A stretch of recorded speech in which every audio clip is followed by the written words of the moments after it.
शिक्षक भरती संदर्भातली आत्ताची जे काही व्हिडिओ आहे तो अत्यंत महत्वाचा आहे.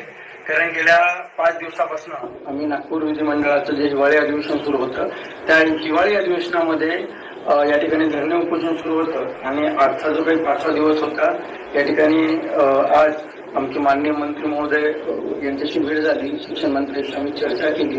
त्या ठिकाणी उपसचिव सुद्धा उपस्थित होते, कक्ष अधिकारी होते, शिपायापासूनचे सर्व अधिकारी त्या ठिकाणी उपस्थित होते. आता मंत्री महोदयाशी काय चर्चा झाली याबद्दल तर मी तुम्हाला सांगणारच आहे. पण त्याच्यामध्ये अनेक गोष्टी ज्या आहेत त्या आता शिक्षक भरतीच्या अंतिम टप्प्यामध्ये ह्या पुढे यायला सुरुवात झालेली आहे. म्हणजे भरती प्रक्रिया होण्याच्या मार्गावरती असताना जसं मराठीमध्ये म्हणे की नाट्याच्या लग्नाला 17 विघ्न, तर अशा पद्धतीनं शिक्षक भरतीची जी प्रक्रिया सुरू आहे त्याच्यामध्ये अनेक विघ्न हे यायला त्या ठिकाणी सुरू झाली आहे. सर्वात पहिलं आम्ही मंत्री महोदयाशी जी चर्चा केली त्यामध्ये मंत्री महोदयानं मी सांगितलं की साहेब शिक्षक भरती ही आता गेल्या अनेक महिन्यापासून होणार हे तुम्ही वारंवार आम्हाला सांगताय, पण एक्झॅक्ट कधी होईल हे आम्हाला सांगा. कारण माझी दुपारी वैयक्तिक साहेबांशी याविषयी चर्चा झालेली होती. तर मंत्री महोदयाचं म्हणणं असं आहे की आता लगेच आम्ही ही भरती प्रक्रिया सुरू करणार आहोत आणि 7-8 दिवसामध्ये ही जाहिरात सुद्धा आम्ही पोर्टलला देऊ असं त्यांचं म्हणणं होतं. त्यानंतर मी उपसचिव यांच्याशी चर्चा केली तर त्यांचं असं म्हणणं होतं की 6 तारखेपर्यंत आम्ही ग्रामविकासला सांगितलं होतं. त्यांनीच मुदतवाढ 15 पर्यंत दिली, परत 18 पर्यंत आंतरजिल्हा बदलीला मुदतवाढ दिली. त्यानंतर साहेबांनी सांगितलं की 5 दिवसात म्हणजे 18 तारखेच्या नंतर 5 दिवसामध्ये आम्ही ही शिक्षक भरती प्रक्रिया जी आहे जाहिराती पोर्टलला 100% आम्ही देऊ असं त्यांचं म्हणणं होतं.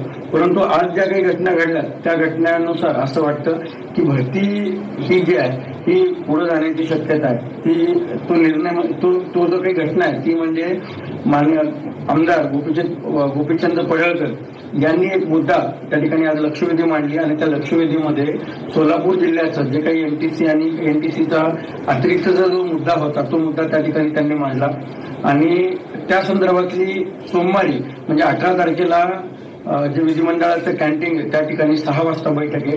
या बैठकीमध्ये आयुक्त साहेब असतील आपले, त्यानंतर शिक्षण विभागाचे सचिव असतील, त्यानंतर ग्रामविकासचे सचिव असतील, त्यानंतर सामान्य प्रशासनचे सचिव असतील, त्यानंतर डायरेक्टर असतील सर्व प्राथमिक माध्यमिकचे, त्यानंतर सहकार विभागाचे सुद्धा त्यांनी अप्पर मुख्य सचिव बोलले. याला सहकार विभागाचे का बोलवले याची मला कल्पना नाही, परंतु त्यामध्ये सहकार विभागाचे सुद्धा सचिव आहेत. त्यानंतर गोपीचंद पडळकर आहेत, त्यानंतर आमदार महादेव जानकर आहेत. या सर्व यांची जे मी तुम्हाला नावं सांगितली यांची बैठक ही सोमवारी सायंकाळी 6 वाजता त्या ठिकाणी होणार आहे. त्यामुळं शिक्षक भरतीचं जे भवितव्य हे सोमवारी आपल्याला त्या ठिकाणी कळणार आहे. त्यांनी लक्षवेधी 336 क्रमांकाची लक्षवेधी मांडली आणि त्याच्यामध्ये होता की शिक्षक भरती बाबतची बिंदू नामावली अद्ययावत करण्यासंदर्भातली ती लक्षवेधी होती.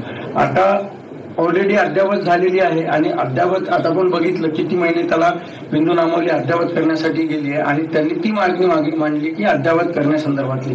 आता अद्ययावत का करायला पाहिजे तर त्यांचं असं म्हणणं आहे, मी संध्याकाळी त्यांना जवळपास 6 वाजता 6:30 वाजता गोपीचंद पडळकर साहेबांची भेट घेतली. ते मला तिथे विधिमंडळात असल्यामुळं अनेक आमदारांची त्या ठिकाणी सहज भेट होते, मंत्र्यांची सहज भेट होते. तर पडळकर साहेबांना भेट घेतली आणि मी त्यांना हे सांगितलं, त्यांचं जे व्हिडिओ त्या ठिकाणी व्हायरल झाला होता की हा जर मुद्दा झाला नाही तर शिक्षक भरती आम्ही होऊ देणार नाही. मी साहेबांना सांगितलं, साहेब हे जे तुमचं स्टेटमेंट आहे यामुळं आमच्या विद्यार्थ्यांमध्ये थोडंसं असंतुष्टी भावना निर्माण झालेली आहे. मुलं थोडेसे त्या ठिकाणी परेशान आहे आणि जर असं काही झालं तर मुलांमध्ये भीती आहे की लवकरच आचारसंहिता आहे आणि आचारसंहितामध्ये भरती अडकते का काय अशी भीती आहे. आणि तुम्ही हा मुद्दा मांडून त्या ठिकाणी आमच्या विद्यार्थ्यांमध्ये एक भीतीचं वातावरण निर्माण केलेलं आहे. परंतु त्यांच्याकडे बंच होता, त्यांनी मला काही पुरावे दाखवले, म्हटले हे बघ नाव वाच. मी त्या ठिकाणी त्यांनी ते पुरावे दाखवले. सोलापूरच्या जिल्हा परिषदचा शिक्षकाचा की जो ओपन मध्ये त्या ठिकाणी लागलेला होता आणि त्यानंतर त्याला बिंदू नामावलीमध्ये त्या प्रवर्गामध्ये एनटीसीच्या प्रवर्गामध्ये त्या ठिकाणी दाखवलेलं होतं. ते त्यांनी मला त्या ठिकाणी दाखवलं आणि म्हटलं की अशा पद्धतीने एक मोठा गोळ आहे आणि जर असं झालं तर मी कोर्टामध्ये जाईल आणि ही भरती 100% थांबणार. असं जर चुकीच्या पद्धतीनं रोस्टर अपडेट झालेले असतील तर ते अद्ययावत केल्याशिवाय मी भरती होऊ देणार नाही अशी त्यांची त्या ठिकाणी भूमिका होती. आणि त्यांनी काही पुरावे त्या ठिकाणी दाखवले. आता सोमवारी ही 5 वाजता बैठक आहे, परंतु यामध्ये एक गोष्ट निश्चित आहे की त्याच्यामध्ये 80 व्हीजेंटीचे 80 पदे रिक्त होते. नंतर ते म्हटले हे तारीख बघ, त्यानंतर ही बिंदू नामवली झाली, नंतर 153 झाली, नंतर झाली 180 झाली. म्हणजे जिथे रिक्त पदे होते तिथे डायरेक्टली एवढे अतिरिक्त पदे कसं काय होऊ शकतात. तर ह्या ज्या काही त्यांनी डिटेल्स मला त्या ठिकाणी दाखवली. परंतु एक गोष्ट निश्चित आहे, आता 18 तारखेला जर बिंदू नामवली अद्ययावत करण्याची परत जर कारवाई त्या ठिकाणी मंत्री महोदयाकडनं करायला सुरुवात झाली तर जागेच्या बाबत सुद्धा कमी जास्त प्रमाणामध्ये त्या ठिकाणी फेरफार होणार. दुसरी गोष्ट अशी आहे की भरती प्रक्रिया लांबते का काय हा प्रश्न सुद्धा आता त्या ठिकाणी पडायला लागलेला आहे. कारण 18 तारखेच्या नंतर मंत्री महोदय किती दिवस त्याला परत बिंदू नामवली अद्ययावत करण्यासाठी देतात, आणि जर तसं जर दिलं तर परत आंतरजिल्हा बदली प्रक्रिया आहे, परत ते त्या ठिकाणी तो एक विषय येणार, तो एक प्रॉब्लेम त्या ठिकाणी येणार. ह्या सगळ्या गोष्टी ज्या आहेत त्या गुंतागुंतीच्या आहेत. आणि 18 तारखेची जी बैठक आहे हे निश्चितपणे महत्वाची. आज तर आम्ही आंदोलन स्थगित केलंय, परंतु आता 3 दिवसापासून आम्ही इथेच थांबणार आहोत. सोमवारचा 18 तारखेला जर याच्यामध्ये आम्ही काहीतरी हस्तक्षेप करून मधला मार्ग जर काढला नाही तर निश्चितपणे भरती प्रक्रियेला विघ्न येऊ शकते का ही भीती आमच्यामध्ये आहे. म्हणून मी परत एकदा इथे थांबण्याचा निर्णय घेतलाय. तसं तर आंदोलन जरी मागे झालेलं असलं तरी इथं थांबणं आवश्यक आहे. आणि पुढची जी काही महत्वाची माहिती असेल, अपडेट असतील, हे मी तुम्हाला लवकरच त्या ठिकाणी सोमवारी सांगेल. पण एक निश्चित आहे मित्रांनो, मी मंत्री महोदयाला एक गोष्ट सांगितली की साहेब भरती किती शिक्षकांची भरती होणार आहे. तर मंत्री महोदयांचं एकच म्हणणं आहे की आम्ही रिक्त पदं जे आहेत जिल्हा परिषदचे 80% मागवलेले आहेत आणि 80 रिक्त पदाच्या 80% शिक्षक भरती आम्ही झडपीची करतोय. आणि त्यांना हेही सांगितलं की साहेब संस्थेची जागा कशी येणार, कारण संस्थेची जागा आपल्याला त्या ठिकाणी जर आल्या तर मोठी भरती होऊ शकते. तर मंत्री महोदय म्हणतात की ते दुसऱ्या टप्प्यामध्ये संस्थेची भरती करू, पहिल्या टप्प्यामध्ये जिल्हा परिषदची भरती करू.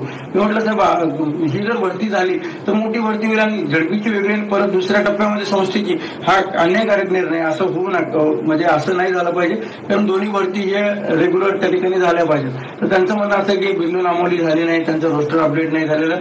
मंत्री महोदयांना हेही सांगितलं की साहेब अनेक संस्थेचे रोस्टर अपडेट झालेले आहेत, ऍटलीस्ट ज्यांना पोर्टलला जागा द्यायच्या त्यांना तर देऊ द्या, कारण त्या जागा येतील. आणि जर त्या जागा पोर्टलला यांनी आता नाही दिल्या तर त्यांच्या अनेक पिटिशन कोर्टामध्ये, नागपूर खंडपीठात सुद्धा आहे की आमच्याकडे शिक्षक नाहीत म्हणून आम्ही मागचेच रेग्युलर करतोय. असं झालं तर त्या जागा आम्हाला येणार नाहीत, ते त्या संस्थेला जातील.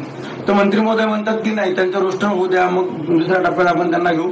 ही जी काही भूमिका आहे, मंत्री महोदयाला सांगितलं की वर्षभर हे संस्थेचे रोस्टर व्हेरीफाय होत असतात, त्याला काय वर्षभर थांबण्याची आवश्यकता आहे. अनेक संस्थेचे झाले होते, ही सुद्धा मी त्या ठिकाणी मुद्दा सांगितला.